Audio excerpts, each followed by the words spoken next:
Do you guys see what's going on in Syria?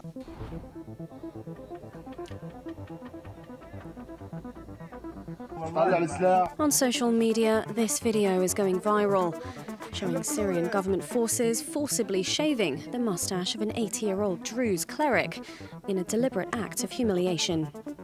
According to local news, the elderly man was later found dead. Shaving a man's beard like that? Come on. That is pure humiliation. Like, this is completely horrendous. You know, I don't care if you're Muslim, if you're LGBTQ plus alphabet gang, if you're pagan, queer, whatever they call you, Sikh, Buddhist, you know. Like, if I see anyone doing this to you, I'm gonna call it out. It's hard to breathe, but that's alright.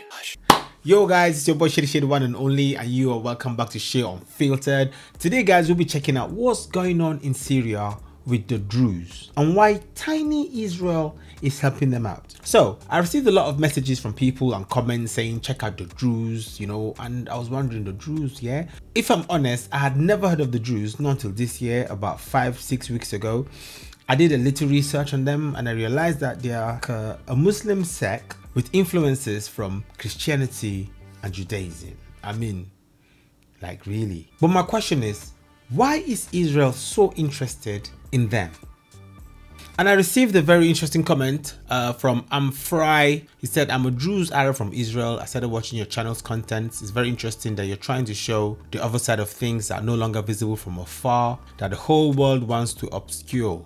So he said he loves his country, but sadly they have been persecuted. A lot of crazy things have been going on. They're a minority in Syria. They were attacked by terrorists. He has some family that live in Druze Mountain, and he was hoping that I would check out what's going on with his people. Okay, so we are gonna check this out. All right guys, let's go straight to action. On social media, this video is going viral, showing Syrian government forces forcibly shaving the mustache of an 80-year-old Druze cleric in a deliberate act of humiliation. Wait, it's even the government that are doing it? According to local news, the elderly man was later found dead. Here in Shady, in southern Syria, at least 21 civilians have been killed in field executions by government forces, according to UK-based war monitor, the Syrian Observatory for Human Rights. I mean, the government that's meant to be protecting you. Somebody tell me that this is fake news. Just tell me that this is fake news. It doesn't make sense to me at all. The United Nations said it condemned allegations of abuses against civilians. The Secretary General urges the interim authorities and local leaders to immediately de-escalate and to protect civilians, to restore calm, and of course to prevent any further incitement to violence. He further urges the interim authorities to transparently and openly investigate and hold to account those responsible for what we have seen. In all, more than 200 people have died in the violence, including civilians and security forces. To restore order, Syria's military deployed Tuesday to Shady, a Druze community stronghold, following deadly clashes between the Druze and Bedouin groups, which broke out on Sunday. But the army then began fighting with the Druze after 18 of its members were killed, with a brief ceasefire collapsing Wednesday. The violence has drawn in neighbouring Israel, which has vowed to protect the Druze with airstrikes on Syrian forces. We are committed to protecting the Druze residents. We are doing this through intensive operations. I hope we will not have to operate anymore. It depends very much on what is understood and done, and also not done. What is causing this? Yeah, we need to get to the bottom of all of this. Like, what is causing this? So, I hear the Druze and the Bedouin were having a conflict. The Syrian government went to de-escalate the whole situation, and they ended up, you know, facing off with the Druze forces. Damascus has condemned Israel's involvement, saying its attacks have killed both civilians and security force members. The fighting highlights the challenges faced by Syrian President Ahmed al-Sharaa, who pledged to protect all of the country's diverse communities since overthrowing Bashar al-Assad last December. Some of you might be just like me, so let's find out who the Druze actually are. The Druze emerged in Egypt around 1,000 years ago following a branch of Shia Islam. However, their religion evolved over time, influenced by Christianity and Greek philosophy. Monotheistic, it also embraced mystical elements such as reincarnation. The Druze themselves number more than 1 million, based mainly in southern Syria, though with considerable groups in Lebanon, Israel, and to a lesser extent in the Golan Heights and Jordan, with relationships between communities more important than international borders. They saw their influence diminish in Syria after Hafez al-Assad brought his own Alawite sect to dominance. During the Syrian revolution, the Druze mainly focused on defending their own territory rather than outright backing one side, but have struggled to find their position under Syria's new Islamist authorities. Some Druze leaders have declared their loyalty to a united Syria, but suspicions still run deep over the intentions of the new order, and some groups have called for federal autonomy for their home province of Sweda. The Druze have also clashed in the past with both neighbouring Bedouin tribesmen and forces loyal to Syria's new government. Damascus insists it is for peace and the rule of law, but friction remains, especially with Israel too involving itself since the fall of the old regime and carrying out strikes on government forces, it says, to protect the Druze minority. So I tried to find out the root causes of Syria's crisis, and I can see that it's decades of authoritarian rule under the Assad dynasty, characterized by heavy-handed Ba'athist repression, endemic corruption, economic mismanagement, and widening inequality, which sparked peaceful protests in 2011 that were met with brutal crackdowns. This escalated into a multi-faction civil war, drawing in Syria, Iran, Turkey, and the US-led coalition, fracturing the country along sectarian lines and leaving a power vacuum that Islamist factions like Hayat Tahrir al-Sham filled after Assad's ouster in December 2024. I remember Assad's ousting, but this was last year. So this was a while ago. Why are they being attacked in 2025? I tried to research more, and I found out in mid-2025, the Druze of Sweda have come under fire due to tit-for-tat kidnappings and revenge attacks between local Druze militias and Sunni Bedouin tribes. Heavy-handed interventions by the new Islamist-led government in Damascus under Ahmed al-Shahra and repeated Israeli airstrikes justified as protecting Druze communities near the Golan Heights, all of which have exposed this minority to acute sectarian violence and political mistrust. So they are just right in the middle of what's going on, and they're facing the brunt of it. You know, lately I've noticed that everywhere I turn, there's chaos. There's either war or rumors of wars. Like, what is going on in the world right now?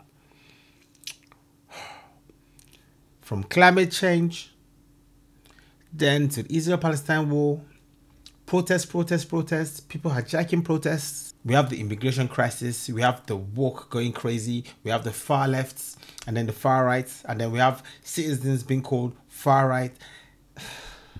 This world has gotten to a boiling point. I keep saying, when are we going to realize that we are one people? When are we going to realize that we need to put humanity first?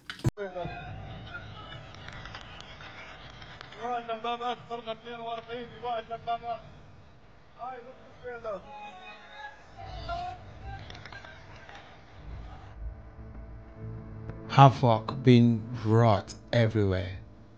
30 dead in clashes. Israel launches strikes. Just wars going on these days. Where's the peace? See countries flexing their military, flexing their strength.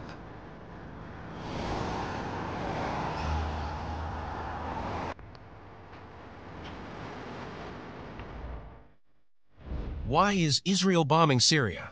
Imagine you're having a problem in your country, another country has to intervene to stop you from, doing what you're doing to your own civilians.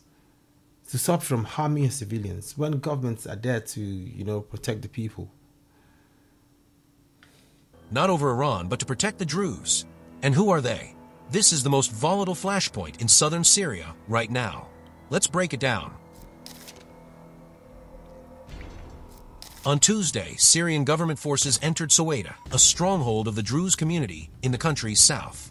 This move triggered Israeli airstrikes on the advancing Syrian troops. Israel says it's protecting the Druze. The Syrian government says it's defending its own territory. and the region is once again at the edge of another explosive conflict. Defending your territory by hurting your civilians. I mean, it doesn't make sense to me, but, you know, let's keep watching. Clashes erupted over the weekend in Soweto between local Druze militias and Bedouin tribes. 30 people were killed. Dozens more were injured. In response, the Syrian government sent in troops, but it lost 18 soldiers in the clashes. This week, Islamist militias allied with the Syrian government joined the fight. That's made things worse. A senior Druze figure has now called for international protection. The government teamed up with Islamists. What's going on? Worse. A senior Druze figure has now called for international protection. Israel responded swiftly. Its military said it struck military vehicles belonging to Syrian regime forces in the area of Soweto. Prime Minister Benjamin Netanyahu's office issued a statement. Israel is committed to preventing harm to the Druze in Syria due to the deep brotherly alliance with our Druze citizens in Israel and their familial and historical ties to the Druze in Syria. The Syrian Foreign Ministry said civilians and security forces were killed in Israeli strikes, but didn't give exact numbers. They called the strikes a blatant violation of the sovereignty of the Syrian Arab Republic and a reprehensible example of ongoing aggression and foreign interference in the internal affairs of sovereign states. Did you guys hear that? A foreign country involving itself in internal affairs to help protect, you know, the sovereign country's citizens. The Druze are an Arab sect of about 1 million people. Most live in Syria, Lebanon, and Israel. In Syria, they're concentrated in 3 southern provinces near the Israeli-occupied Golan Heights. They practice an offshoot of Islam that began in 11th century Egypt. No one can convert in or out. No intermarriage is allowed. More than 20,000 Druze live in the Golan Heights, alongside about 25,000 Israeli settlers. Inside Israel, 130,000 Druze live in the north, mostly in the Carmel and Galilee regions. Unlike most minorities in Israel, Druze men are conscripted into the military. Many have risen to high ranks in the army, police, and intelligence. Yeah, why? After the fall of Bashar al-Assad in late 2024, Syria's new president Ahmed al-Sharaa promised inclusion. But extremist Sunni forces loyal to him have continued attacking minorities. In March, hundreds of Alawites, the sect Assad belonged to, were killed in Latakia. In April, clashes between pro-government forces and Druze militias killed over 100. The main issue between the Druze and Syria's new regime, disarmament. Al-Sharaa wants to integrate all militias into a central army. But the Druze refuse to give up their weapons. They also accuse the new regime of sidelining them. Only one Druze minister was included in al-Sharaa's government. Several key Druze leaders were excluded from national dialogue efforts. Al-Sharaa's Islamist background and jihadist past have made the Druze wary. I see. Israel says it's acting out of solidarity with the Druze. Netanyahu calls them brothers to Israeli Druze citizens. Israel has even declared a demilitarized zone inside Syria, saying it bans any armed forces from entering southern Syria. But Damascus rejects this. It says Israel has no right to dictate terms inside Syria's borders. Here's where it gets complicated. Despite bombing Syria, Israel has been in indirect and direct talks with the new government in Damascus. The U.S. is pushing for Syria to join the Abraham Accords, normalizing ties with Israel. A senior U.S. official told CNN last month, "Is to Syria's benefit to lean towards Israel." Israeli Foreign Minister Gideon Sa'ar confirmed this. Israel is interested in expanding the Abraham Accords circle of peace and normalization. We have an interest in adding countries such as Syria and Lebanon, our neighbors, to the circle of peace and normalization. But Israeli attacks on Syria keep complicating the talks. Netanyahu has repeatedly called al-Sharaa's government an extremist Islamic regime. And in May, he reportedly urged Trump not to lift sanctions on Syria, fearing a repeat of the October 7, 2023 Hamas-led attacks. What's next? Israel says it will continue to defend the Druze. Syria says it won't tolerate foreign attacks. Meanwhile, Soweto is burning again, and the Druze community is once more caught between governments, militias, and missiles. The Druze are just right there in the middle, suffering the whole brunt of this. Wow. The whole world has reached a boiling point. You know what? I'm going to read the comment I received from the Druze. Reason being, people on ground, people that are directly affected by this, you know, have more knowledge about what's going on than the mainstream media. Okay, I'm Fries 5i4z said, "Hi, I'm a Druze Arab from Israel. I started watching your channel's content. It's very interesting that you're trying to show the other side of things that are no longer visible from afar, that the whole world wants to obscure. I love my country. It's an exemplary country, a country of law, peace and brotherhood. Unfortunately, many are trying to give it a different image. In any case, I wanted to ask you to send a shout out through your channel about what's happening in Syria with the Druze minority. In the last 2 days, the jihadists have massacred hundreds of children, women giving birth and elderly Druze, and those who stood in front of them, even toddlers, were not spared by these terrorists. They threw them out the window. I have relatives who live there on Druze Mountain. It is difficult to find words to describe the horrors we saw in the videos. Maybe if I say that it was October 7th for the Druze there in Syria, that is the only word that can describe them." Imagine the pain, mate. I ask you to raise our voices. The helplessness and violence being perpetrated against the minority in Syria and the Druze in particular. Please speak about what is happening in Syria. Please respond to my comment. Please respond to my response. Thank you very much. God bless you. Peace to the world. Peace to the whole world. Amen. Imagine how tough it must have been for him to just sit down and be dropping this comment. You know, like it is hard. I remember when I was in a situation like this in Nigeria, when I was looking to to America, to the United Kingdom. I was hoping they would intervene in our situation, because I told you we were attacked when I was a kid, by Islamists, and it wasn't just once, it wasn't twice, it wasn't 3 times. They kept on. Even after I left the country, they kept at it, and it got worse and worse and worse. So terrible. It's really, really bad. It's very terrible in Nigeria. Okay, we're looking to the Western world to assist, but we're just there. No help.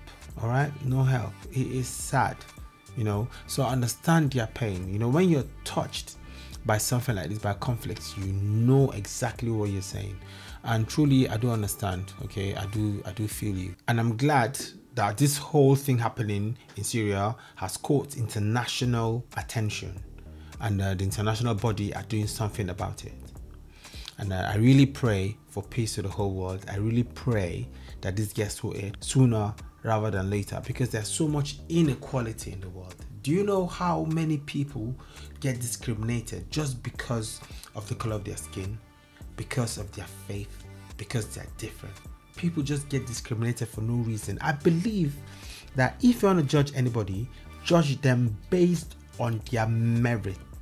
Well, I pray for a quick resolution to this situation, because enough is enough. The loss of lives is enough.